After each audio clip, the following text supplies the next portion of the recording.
صحابہ سے ایک دن حضور نے فرمایا طوبی لمن رآنی وآمن بی، کہ اس شخص کو مبارک ہو جس نے مجھے دیکھا اور میرے اوپر ایمان لایا. کتنا خوش قسمت ہے جس نے مجھے دیکھا اور میرے اوپر ایمان لایا. تو صحابہ بہت خوش ہوئے، لیکن حضور نے پھر دوسری بات فرمائی وطوبی 7 مرات من لم یرانی وآمن بی، اور اس کو 7 مبارکیں ہوں جس نے مجھے نہیں دیکھا پھر بھی ایمان لایا. کہا اس کو 7 مبارکیں.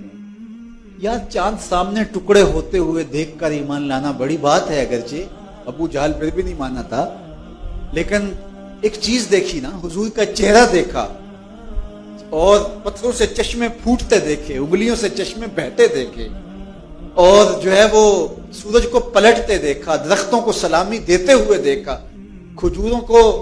کیا منظر تھا کہ ایک اعرابی آیا اور کہنے لگا حضور میں تو آپ کو اللہ کا رسول تھا مانوں گا، یہ جو درخت پہ لٹکتی ہوئی کھجوروں کے خوشے ہیں یہ گواہی دیں کہ آپ اللہ کے رسول ہیں. اللہ اکبر. تو حضور نے خوشوں کی طرف اشارہ کیا تو وہ ٹوٹ کے حضور کے قدموں میں آ گئے، تو اس نے کلمہ پڑھنا شروع کر دیا. تو وہ کیسے منظر تھے. اقبال نے کہا نا خوشا وہ وقت کے طیبہ مقام تھا ان کا، خوشا وہ وقت کے دیدار عام تھا ان کا، وہ ایک وقت تھا. تو کہا طوبی لمن رآنی وآمن بی، اس شخص کو مبارک ہو جس نے مجھے دیکھا اور میرے اوپر ایمان لایا. اور فرمایا اس شخص کو 7 مبارکیں ہوں جس نے مجھے دیکھا بھی نہیں ہوگا لیکن پھر بھی میرے اوپر ایمان لائے گا. اللہ اکبر. وہ ہم تربوز لینے جاتے ہیں نا، جب ہم چھوٹے ہوتے تھے، اب تو کبھی لینے نہیں گئے، اس وقت 3 روپے 4 روپے کا ہوتا، یہ 3 روپے کا ہے. تو ہم کہتے اچھا اس کو وہ ٹکی وغیرہ لگا دیں، کہتے نہیں ٹکی لگا کے اگر لیں گے تو پھر 5 روپے کا ہوگا. ہمارے پہ یقین کریں گے تو لے جاؤ 4-3 روپے کا، لیکن جب ہم چیک کر کے دیں گے تو پھر قیمت اس کی زیادہ ہوگی. تو دیکھ کر کہا کہ اس کی قیمت یہ ہے، اور جو صدیوں بعد میں آئیں گے دیکھا بھی نہیں ہوگا. تو کہا 7 مرات، ان کو 7 مبارکیں ہوں. تو یہ 7 مبارکیں حضور کی جانب سے وصول کیجئے اور خوشی کا اظہار کیجئے، اور اپنی زندگی اسی خوشی میں تقوی کے نور سے مالا مال رکھیے. ہم یہاں ایک ایک لمحہ، ایک ایک ساعت، ایک ایک حرکت، ایک ایک سکنت کے جواب دیں. ثم لتسألن یومئذ عن النعیم. اس دن ایک ایک نعمت کے بارے میں ہم سے سوال ہونا ہے، پوچھا جانا ہے.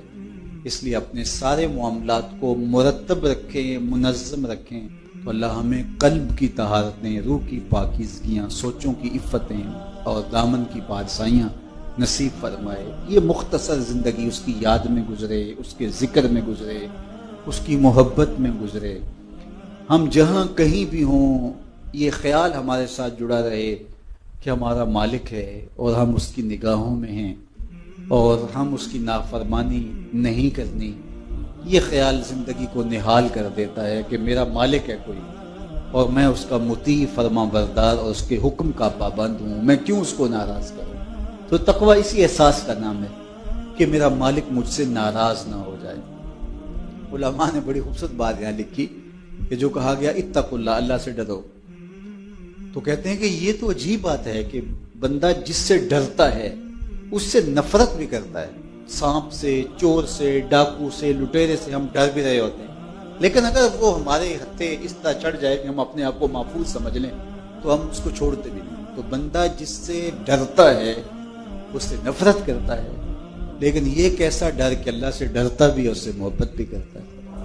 تو کہا باقیوں سے ڈرتا ہے ان کے گزند کی وجہ سے، اور اللہ سے ڈرتا ہے اس کی ناراضگی کی وجہ سے. بندہ جس سے محبت کرتا ہے اس کی ناراضگی سے ڈرتا نا، روٹھ نہ جائے، ناراض نہ ہو جائے. میری زندگی تو اس کی خوشیوں سے ہے، تو یہ روٹھ گیا تو میری زندگی زندگی رہے گی.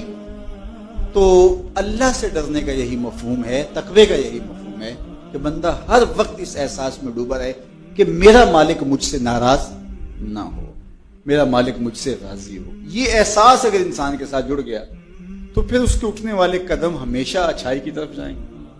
اس کی زبان سے نکلے والا جملہ اللہ کی رضا کے دائرے میں رہے گا.